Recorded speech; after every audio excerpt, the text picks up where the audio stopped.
नमस्कार, आप देख रहे हैं काल चक्र। मैं हूं पूजा और मेरे साथ हैं प्रश्न कुंडली विशेषज्ञ पंडित सुरेश पांडे जी। पंडित जी, बहुत बहुत स्वागत है आपका। धन्यवाद। बीमारी छू नहीं पाएगी, नेगेटिव एनर्जी पास नहीं आएगी। जानिए नहाने के शास्त्रोक्त नियम जो बनेंगे आपका सुरक्षा कवच। देखिए काल चक्र। जी हाँ, हमारे समाज आवश्यक होता है। हमारे शरीर में 9 छिद्र होते हैं। उन छिद्रों को साफ सुथरा बनाए रखने के लिए जहां मन पवित्र रहता है वहीं पूरी शरीर भी हर तरह से शुद्ध होकर के निरोगी रहती है। अब मैं आपको बताना चाहूंगा प्रातः स्नान का महत्व क्या है। वैसे तो आप ढेरों लोग कार्तिक के महीने में प्रातः स्नान किए होंगे। कार्तिक के महीने में प्रातः स्नान का विधान है जिसमें सूर्योदय के समय व्यक्ति को स्नान कर लेना चाहिए। प्रातः काल स्नान करने से मन में दूषित विचार और नकारात्मक ऊर्जा ये दोनों दूर रहते हैं। प्रातः काल जब आप स्नान करेंगे तो उसके बाद निश्चित है कि आप सूर्य को अर्घ्य भी देंगे और गायत्री मंत्र के मंत्रों का उच्चारण भी करेंगे, जिसका परिणाम ये होगा कि आप रूपवान होंगे, तेजस्वी होंगे, बलवान होंगे, पवित्र रहेंगे और आयु आरोग्य की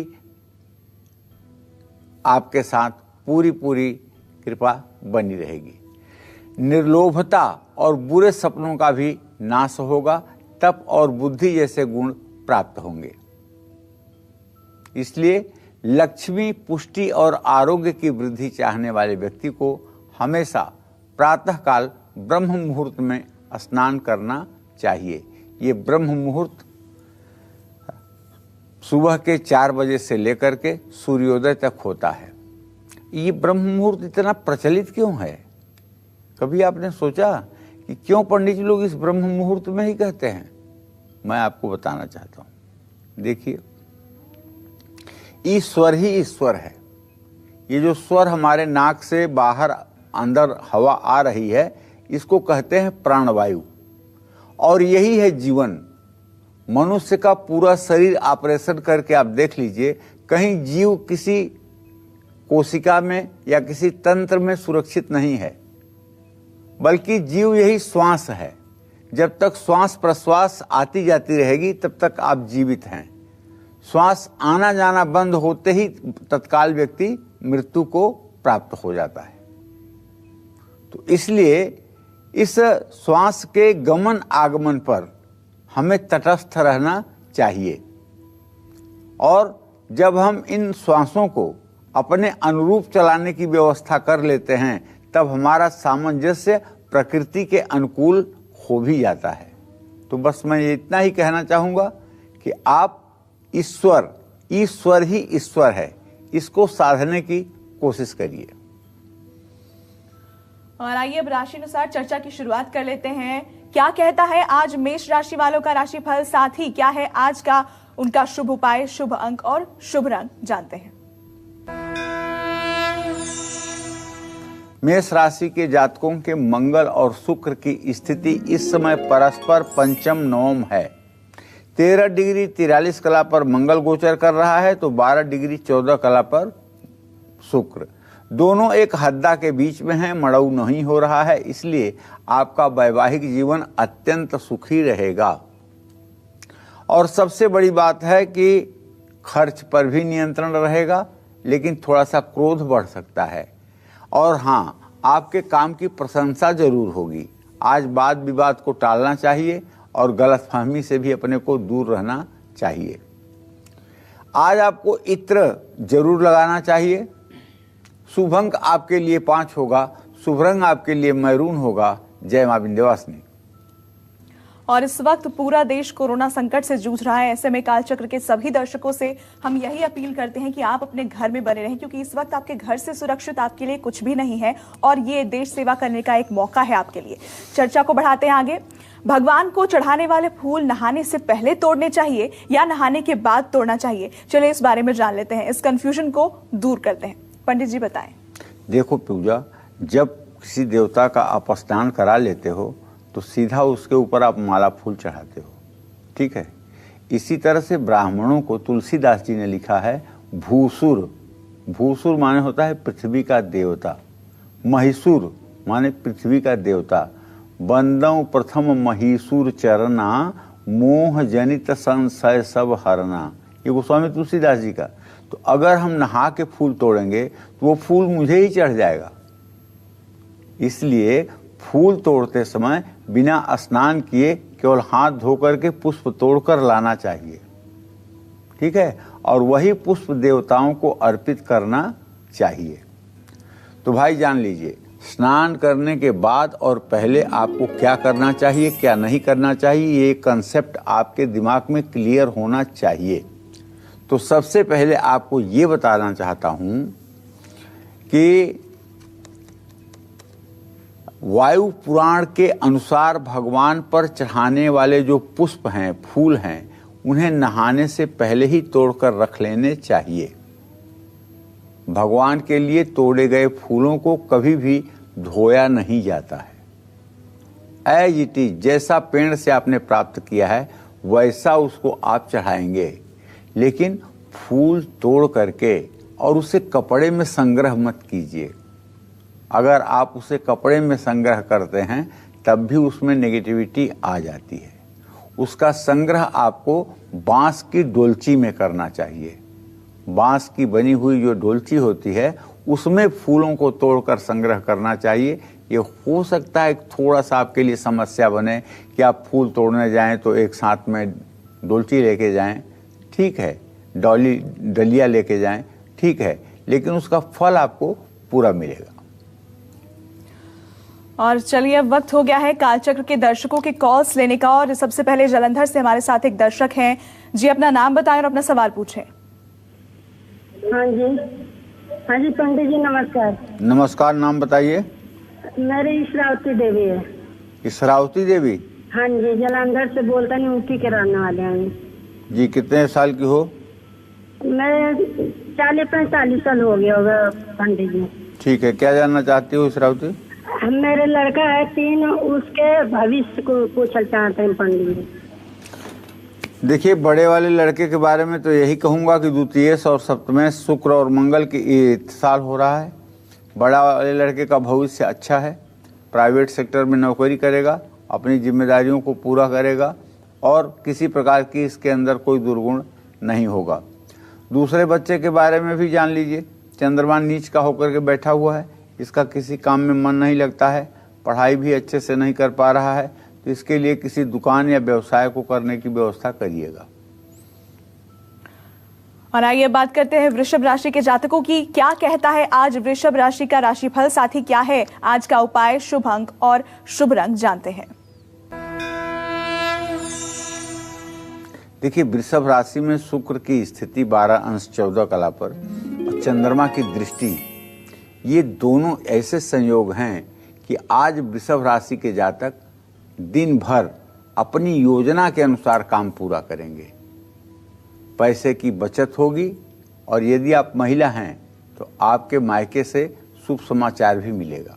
जो बीमार थे वो आज बेहतर महसूस करेंगे। आज भाग्य आपका सहायक होगा। शुभ उपाय आपके ये करना है, पानी और भोजन की व्यवस्था करके समाज में अपनी सेवा दीजिए। शुभ अंक आपके लिए 6 है, शुभ रंग आपके लिए सफेद है। जय मां विंध्यवासिनी। और बहुत से लोग नहाने के बाद पूजा की थाली और बर्तनों को धोते हैं। क्या ये शास्त्र अनुसार सही है या गलत, इस पर से पर्दा हटाएंगे पंडित जी। पंडित जी, आपने फूल तोड़ने के बारे में तो बता दिया, अब कुछ लोग ऐसे भी होते हैं जो पूजा की थाली या बर्तन नहाने के बाद धोते हैं, क्या ये सही है? ये गलत है, ये गलत है। ये गलत इसलिए है कि जब आप नहा लेते हैं तो पूजा की थाली और बर्तन नहाने के बाद आपको नहीं धोना चाहिए। आपको नहाने के पहले पूजा के बर्तन धो लेने चाहिए। सारे बर्तन, आरतीदानी, दीपदानी, ये सब कुछ आपको धो लेना चाहिए। आचमन, पंचपात्र, लोटा, प्लेट, जिस थाली में रख करके आप अभिषेक करेंगे वो सब कुछ धो लेना चाहिए। और जूठे बर्तनों को भी आप साफ कर लें। इसलिए स्नान करने के बाद इन्हें साफ नहीं करना चाहिए। जूठे बर्तनों को छूने के बाद शरीर भी अशुद्ध हो जाता है। इसलिए स्नान करने के बाद इन सारी चीज़ों को धो पोंछ करके यथास्थान स्थापित कर दें और स्नान करने के बाद आएँ, सूर्य को अर्घ दें, प्राणायाम करें, गायत्री मंत्र का जप करें और अपने पूजा पाठ में कंबल बिछा करके पूर्व दिशा में मुँह करके साधना शुरू करें। आपकी साधना माँ भगवती विंध्यवासिनी अंगीकार करेंगी। और आइए अब बात कर लेते हैं मिथुन राशि के जातकों की। क्या कहता है इनका आज का राशिफल, कैसा बीतने वाला है इनका आज का दिन, जानते हैं। देखिए, मिथुन राशि वालों को मैं घबराना नहीं चाहता हूं, लेकिन हकीकत तो कुछ तो बताना पड़ेगा। आपका राशि स्वामी इस समय अपनी नीच राशि में मीन राशि में 5 अंश 46 कला पर गोचर कर रहा है। इसलिए ऐसी स्थिति में आज कोई अगर आप नया काम न शुरू करें तो आपके लिए फायदेमंद होगा। दूसरी बात, अकारण मानहानि होने की संभावना बनी हुई है, इसका भी ध्यान रखिए। बिना बुलाए किसी दो आदमी के बीच में आप संधि या समझौता कराने की कोशिश ना करें। संतान संबंधी कार्यों में तनाव हो सकता है। यात्रा करने के लिए आज का दिन अच्छा नहीं है। आज आपके लिए शुभ ये है कि आज अपने माता पिता के पैर छू करके घर से निकलें। शुभ अंक आपके लिए 5 है, शुभ रंग आपके लिए कत्थई है। जय मां विंध्यवासिनी। और हमारी कोशिश रहती है कि जितने भी कालचक्र दर्शक हमारे साथ जुड़े हैं हम उन सभी से संपर्क करें, सभी के कॉल्स हम लें। आप जितने भी हमारे साथ जुड़े हैं बने रहे हमारे साथ। एक चर्चा के बाद हम आपका कॉल जरूर लेंगे। पहले जानते हैं कि अमूमन बहुत से लोग नहाने से पहले या नहाने के बाद शरीर में तेल मालिश करते हैं, लेकिन इनमें से कौन सी बात सही है और कौन सी गलत, इस बारे में जानते हैं। पंडित जी, दोनों तरीकों में से कौन सा तरीका सही है? देखिए, इसमें तो शास्त्रों की बात में और मेरे बात में कुछ अंतर है। शास्त्र की बात यह है कि नहाने के बाद तेल लगाना ही नहीं चाहिए। नहाने के पहले ही तेल मालिश करानी चाहिए और उसके बाद खूब अच्छे से स्नान करना चाहिए। तेल का मतलब जानते हैं क्या होता है? जहां तेल शब्द का वर्णन आए वहां आप समझ लीजिएगा सरसों का तेल। तेल का मतलब सरसों का तेल। तो नहाने के पहले शरीर में तेल का मालिश स्नान से पहले कराने पर रोगों की समाप्ति होती है।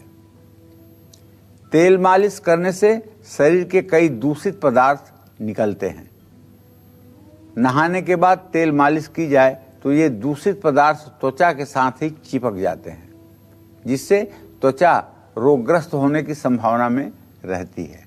लेकिन मेरी मान्यता है कि स्नान करने के बाद आप सुगंधित तेल लगा सकते हैं। सुगंधित तेल लगाने में कोई बुराई नहीं है। कोई नकारात्मक ऊर्जा आपके त्वचा से नहीं सटेगी। आप किसी प्रकार का कोई सुगंधित अच्छा तेल है, खुशबू है जिसमें अच्छी खुशबू है, बगल वाले को भी जो अच्छी लगे, ऐसा तेल आप लगा सकते हैं। इसमें कोई दोष नहीं है। और इस बीच हमारे साथ एक दर्शक जुड़े हैं, विनोद दिल्ली से। स्वागत है विनोद आपका, अपना सवाल पूछिए।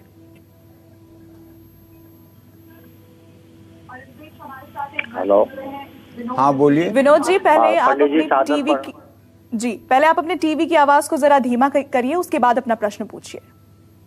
मेरी बेटी का शादी कब होगी? उसका जन्म तिथि 11 जुलाई 1996, दिन बृहस्पतिवार, सुबह 9 बजे का। क्या नाम है बेटी का?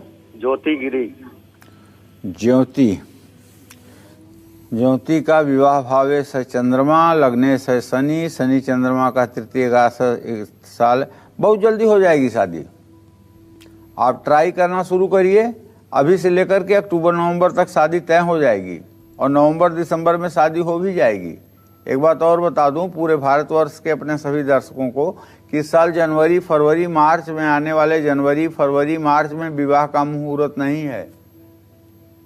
बृहस्पति अस्त है और जब बृहस्पति उदय हो रहा है उसका बालत्व तो हो रहा है 13 फरवरी 2021 को, तो शुक्र अस्त हो रहा है। तो इसलिए जनवरी फरवरी मार्च अप्रैल में 25 अप्रैल 26 अप्रैल 30 अप्रैल 1 मई 2 मई को मुहूर्त है। तो जो लोग अभी ये सोचते होंगे कि हम शादी नवंबर दिसंबर में कर लेंगे, शायद वो धोखे में हैं।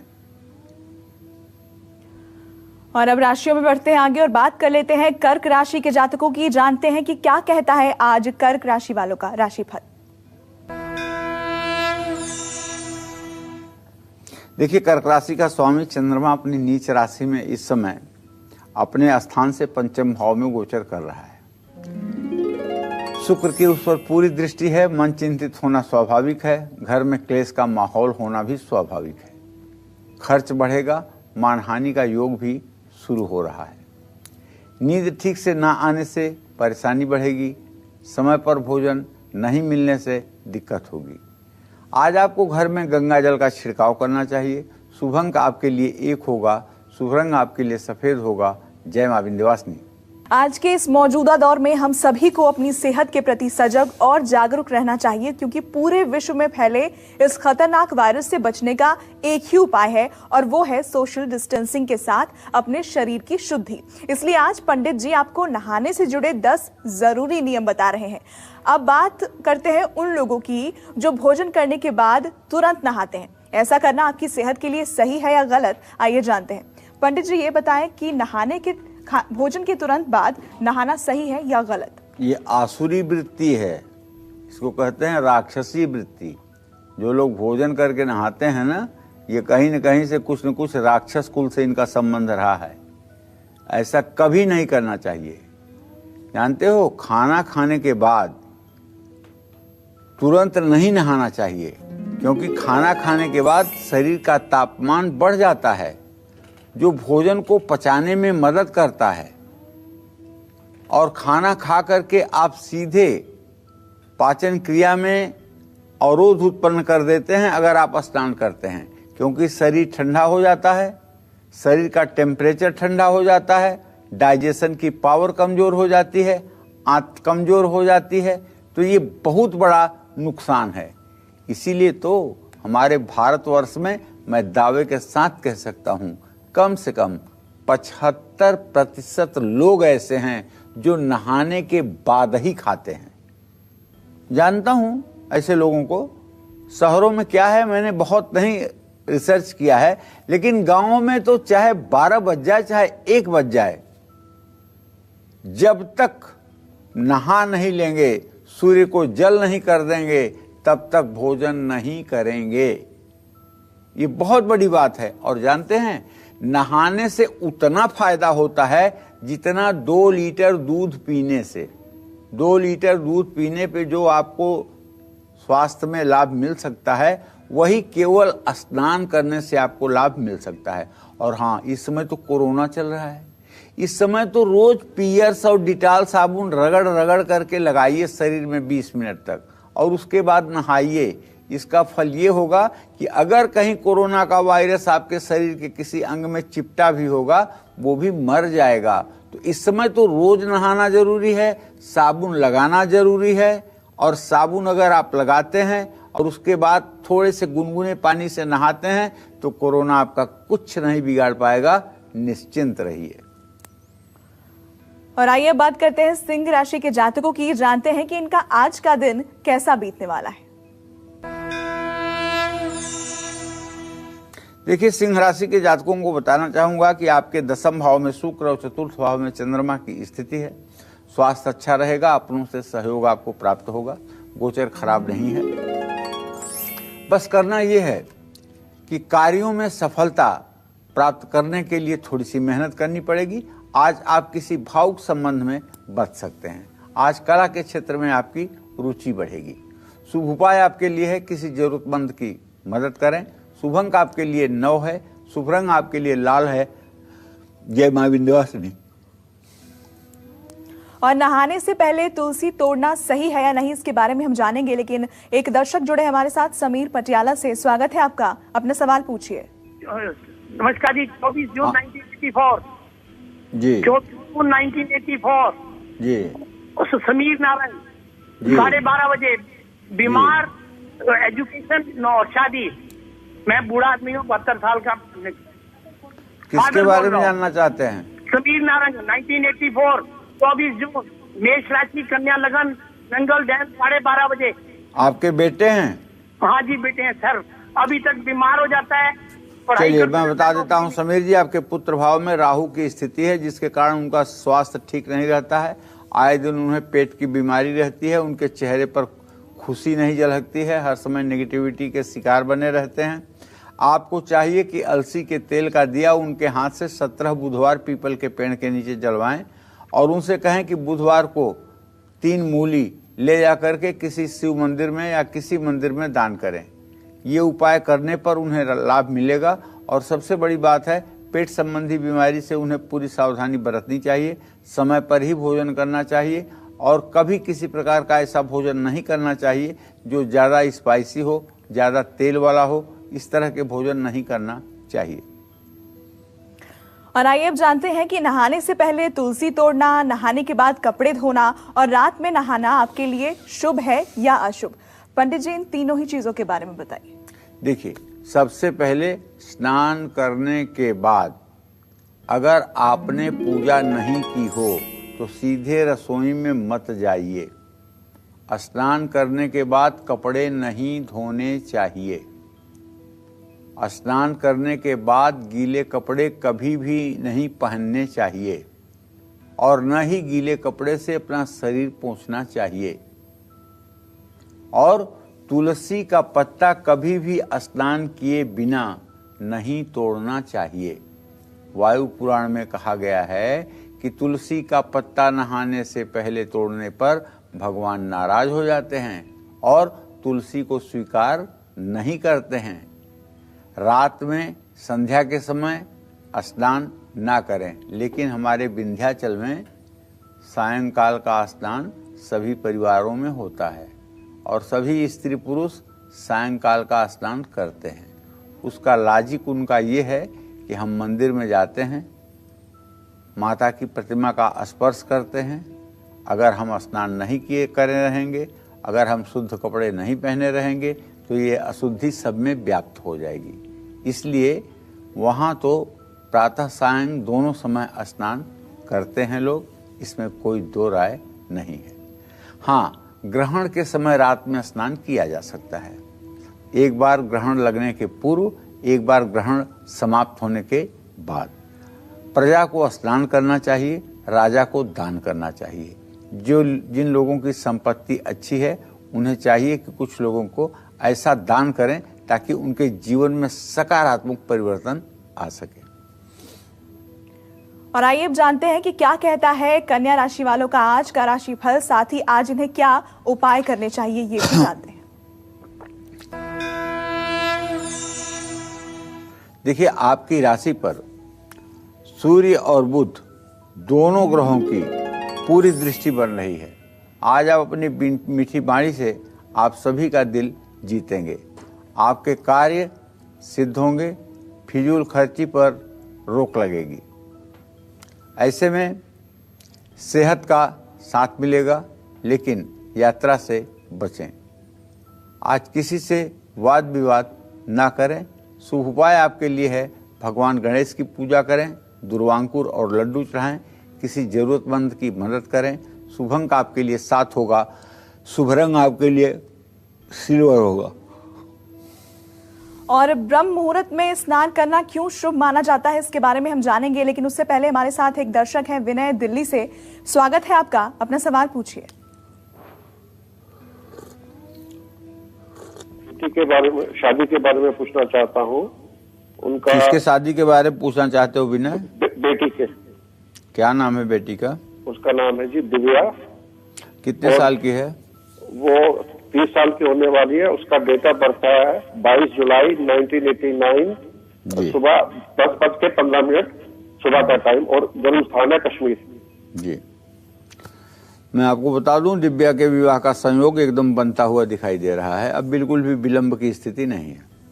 ज्यादा से ज्यादा सितंबर तक इसका विवाह तय हो जाएगा। नवंबर दिसंबर में विवाह कर लीजिएगा, वरना जनवरी फरवरी मार्च में कोई मुहूर्त नहीं है। फिर आप 25 अप्रैल के बाद ही विवाह कर पाएंगे। विवाह का बिल्कुल संयोग बना हुआ है। बस बेटी से आपको एक उपाय करवाना है दिव्या से, वो मैं आपको बता देता हूँ। 16 बृहस्पतिवार इससे कहिए कि नहा करके, पीले कपड़े पहन करके, जल और हल्दी मिला करके केले के पेड़ में जल दे, वहाँ एक सरसों के तेल का दिया जलाए और थोड़ी सी भीगी हुई चने की दाल और गुड़ का भोग लगाए। और ये भीगी हुई चने की दाल और गुड़ या तो किसी गाय को खिला दे या घर में ले आकर के परिवार के सदस्यों में थोड़ा थोड़ा बांट दे। बृहस्पतिवार व्रत कथा की किताब भी पढ़े तो इसके विवाह में शीघ्रता होगी। और चलिए जानते हैं कि क्यों ब्रह्म मुहूर्त में नहाना सबसे शुभ माना जाता है, साथ ही कैसे स्नान करना हम सभी के लिए फायदेमंद होता है। पंडित जी, ब्रह्म मुहूर्त में स्नान करने के क्या लाभ हैं, इसके बारे में बताइए। देखिए, ब्रह्म मुहूर्त को ब्रह्म मुहूर्त ही क्यों कहते हैं? ये भोर में 4 बजे से लेकर 6 बजे तक के समय को इसको ब्रह्म मुहूर्त क्यों कहते हैं? इसको ब्रह्म मुहूर्त सिर्फ इसलिए कहते हैं कि आपके शरीर में जो श्वास चलती है, जो स्वर चलता है, वही ईश्वर है, वही ब्रह्म है। और ये ईश्वर, ये ब्रह्म 4 बजे भोर से 6 बजे सुबह के बीच में हर व्यक्ति के शरीर में सुषुम्ना के रूप में प्रवाहित होता है, जो 4 से 8 मिनट तक बना रहता है। चाहे आप साधना करते हैं या नहीं करते हैं, इससे कोई मतलब नहीं, लेकिन ये जो आपका बॉडी है ना, ये 4 से 8 मिनट तक ब्रह्म मुहूर्त में आपको उस सुषुम्ना स्वर में ले जाएगा। और जब सुषुम्ना स्वर आएगा तो उस समय जब आपका ध्यान लगेगा तो आपको ऐसा लगेगा कि आप सचमुच में अब देवलोक में देवताओं के साथ विचरण कर रहे हैं और आप जमीन से कम 25 फीट ऊपर उठे हुए हैं किसी शक्ति के द्वारा। तो ब्रह्म मुहूर्त में जब नहाएंगे तो निश्चित है कि ध्यान भी करेंगे, मंत्र जप भी करेंगे, साधना भी करेंगे। और जब साधना करेंगे तो सुषुम्ना का प्रवाह होगा। सुषुम्ना का प्रवाह होगा तो अनजाने पहलुओं को आपको देखने का मौका मिलेगा। जैसे गूंगा आदमी मीठी रोटी के बारे में नहीं बता सकता है, उसी तरह से आप अपने अनुभव को किसी से नहीं बता पाएंगे। इसलिए मैं उन सभी लोगों से आग्रह करता हूं, जिन लोगों के पास समय है वो लोग सूर्योदय से पहले स्नान करें, सूर्य को अर्घ दें, कम से कम 24 बार गायत्री मंत्र बोलें और 3 बार प्राणायाम जरूर करें। ऐसा करने से सारी मनोकामना पूरी हो जाएगी। नहाते समय सबसे पहले सिर पर पानी डालना चाहिए, उसके बाद पूरे शरीर में पानी डालें। नहाने के फौरन बाद सूर्य को जल अर्पित करना चाहिए।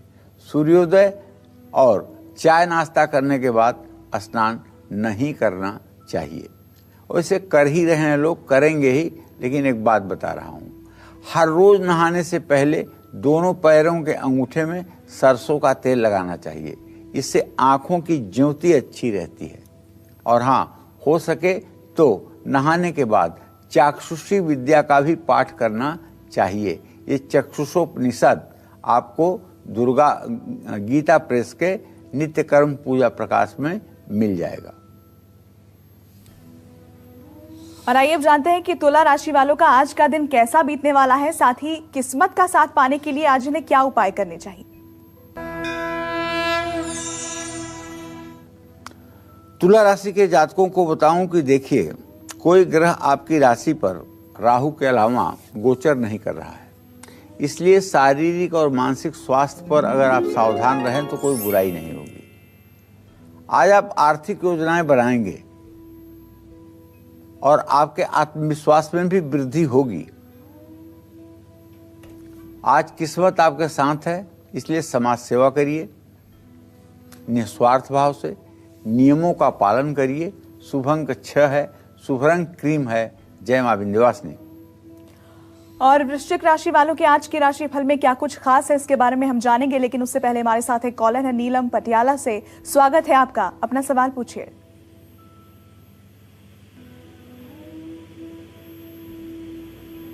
पंडित जी प्रणाम। हाँ, सदा सुखी रहिए नीलम जी। पंडित जी, मैं अपने बच्चों के बारे पूछना चाहती हूँ जी। बेटी है बड़ी, उसका 2001 7 जनवरी जी, और लड़का है 9 अगस्त 2004। इनके भविष्य कैसा रहेगा और पढ़ाई कैसी? देखो, बेटी का भविष्य तो अभी ठीक नहीं चल रहा है। बेटी के राशि में नीच राशि का बुध चल रहा है, पढ़ाई का माहौल डगमग हो रहा है।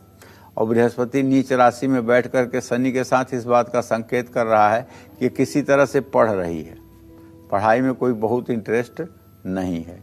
दूसरा प्रश्न चंद्रमा से पूछा है, तो पुत्र भाव का स्वामी बृहस्पति और विद्या भाव का स्वामी चंद्रमा।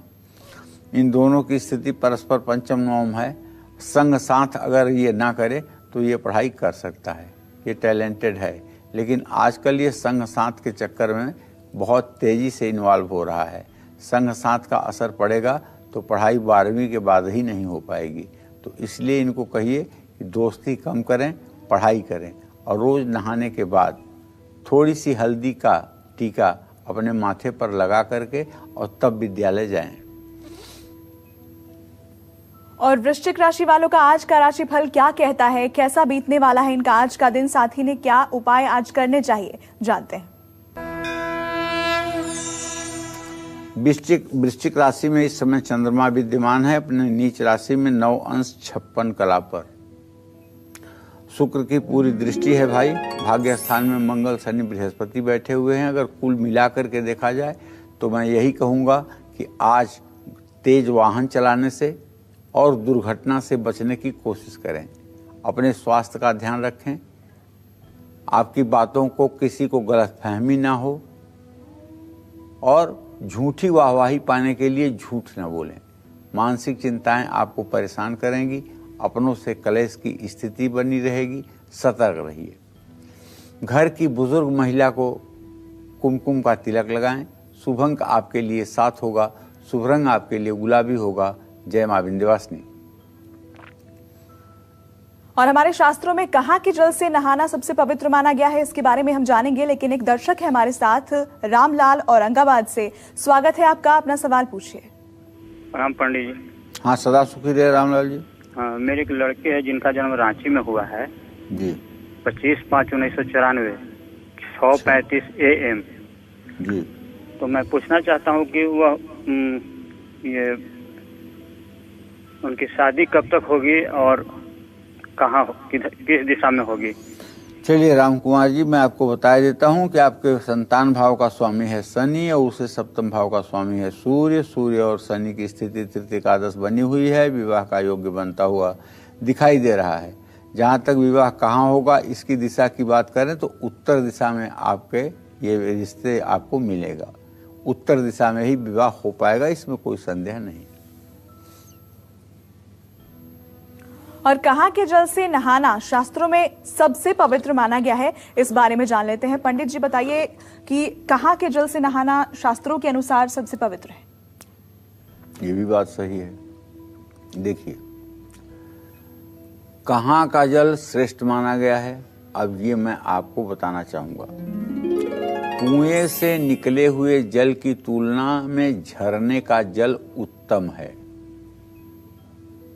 और झरने के जल से सरोवर यानी तालाब का जल उत्तम है और सरोवर के जल से बहती हुई नदी की धारा का जल बेहतर है और बहती हुई नदी के धारा से बढ़ करके तीर्थ का जल है, चाहे वो प्रयाग में संगम हो और चाहे कुरुक्षेत्र में वो सरोवर हो। ये सारे सरोवर आपकी नर्मदा में आपका स्नान हो, गंडकी में आपका स्नान हो, तो तीर्थ का जल और तीर्थ के जल से भी गंगा का जल अधिक श्रेष्ठ है। कपड़े धोते समय जहां तक छींटे पड़ते हों वहां तक जल स्थान अपवित्र माना जाता है। इस तरह जहां शौच कर्म किया जाता है उसके आसपास का जल भी अपवित्र माना जाता है। तो देखिए, अगर आपको मतलब गंगा स्नान करने का सुअवसर प्राप्त हो रहा है तो आपको करना चाहिए, और तो नहीं एक बार कम से कम, जब भीड़ भाड़ का माहौल ना रहे जैसे, तो आप संगम जाइए और संगम जाकर के वहां से आप एक नाव कर लीजिए, थोड़े पैसे लेगा और आपको ऐसी जगह ले जाएगा कि जहां गंगा और जमुना मिलती हैं। आपको साफ लगेगा, पश्चिम तरफ से हरा पानी आ रहा है, पूर्व तरफ से सफेद पानी आ रहा है और दोनों पानी एक जगह मिल रहा है। एकदम साफ साफ दिखाई देगा, ऐसा नहीं कि हमको दिखाई दिया है तो आपको नहीं दिखाई देगा। एक तरफ से ग्रीन कलर का पानी, हरे रंग का पानी, एक तरफ से बिल्कुल सफेद रंग का पानी, दोनों मिलेंगे, वहां तीसरा कलर बनेगा। और वहीं पर नाविकों ने लोगों के नहाने के लिए व्यवस्था की है, मचान बांधा है और उसमें आप घुस करके नहा सकते हैं, कोई खतरा नहीं है। नहाने के बाद जो आपको अनुभूति होगी उसे शब्दों में नहीं कहा जा सकता है। आपको लगेगा कि जैसे आपके करोड़ों जन्मों का पाप उतर गया है। और उसके बाद गंगा के घाट पर आकर के केवट को पारिश्रमिक देने के बाद ब्राह्मण को दक्षिणा, अन्न, वस्त्र जो आप देना चाहते हैं दे करके अपने घर को प्रस्थान करें। और आइए बात करते हैं धनु राशि के जातकों की। देखिए, धनु राशि के जातकों का गोचर तो ये है कि केतु की स्थिति है और पूर्ण रूपेण दृष्टि किसी भी ग्रह की नहीं बन रही है, लेकिन लग्नेश और द्वितीयेश बृहस्पति और शनि दोनों अगर द्वितीय भाव में है तो लाभ की स्थिति बन रही है। पारिवारिक और वैवाहिक जीवन सुखी रहेगा, यात्रा का योग भी बनेगा, लेकिन आपको इससे बचना चाहिए। धन लाभ होगा, मनचाहा भोजन भी मिलेगा। शुभ उपाय, माँ दुर्गा को आज आप अपनी क्षमता अनुसार कुछ अर्पित करें, और अगर कुछ नहीं तो एक लाल फूल की माला और एक नारियल। बहुत प्रिय है माता को श्रीफल। शुभ अंक आपके लिए 3 होगा, शुभ रंग आपके लिए केसरिया होगा। जय मां विंध्यवासिनी। चलिए अब जल्दी से जानते हैं आज मकर राशि वालों के सितारे कितने बुलंद हैं। चलिए, मकर राशि में मंगल, शनि, बृहस्पति की स्थिति है। अगर इस स्थिति को देखा जाए तो यह कह ही सकते हैं कि सरकार से लाभ मिलेगा। आज आपका मान सम्मान भी बढ़ने वाला है, लेकिन आज आपकी भाग दौड़ बढ़ सकती है। भोजन में व्यतिक्रम हो सकता है। आज आग और जल या किसी भी तरह की अनहोनी से आपको बचना है। भगवान श्री हरि विष्णु को केसर का तिलक और केसर वाला चावल प्रसाद में चढ़ाना है। शुभ अंक आपके लिए 8 होगा, शुभ रंग आपके लिए पीला होगा। जय मां विंध्यवासिनी। और आइए अब जानते हैं कि आज कुंभ राशि वालों का दिन कैसा बीतने वाला है, क्या कहता है इनका आज का राशिफल। कुंभ राशि से केंद्र में शुक्र और चंद्रमा की स्थिति है और कुंभ राशि का स्वामी व्यय भाव में है। इसका मतलब है कि कुंभ राशि के जातकों की सेहत खराब रहेगी, लेकिन सबसे बड़ी बात है कि आपका मानसिक संतुलन ठीक रहेगा। स्फूर्ति में कमी तो आएगी, काम में मन नहीं लगेगा, लेकिन बाकी दिनों की तुलना में पैसे ज्यादा खर्च होंगे। विदेश से कोई शुभ समाचार मिल सकता है। किसी की आर्थिक मदद आपको करनी चाहिए। शुभ अंक आपके लिए 4 है, शुभ रंग आपके लिए नीला है। जय मां विंध्यवासिनी। और चलिए अब जान लेते हैं मीन राशि के जातकों का आज का राशिफल क्या कहता है। देखिए, मीन राशि में सूर्य बुध की युति बुधादित्य योग बना हुआ है भाई। 10वें भाव में केतु बैठा हुआ है, एकादश भाव में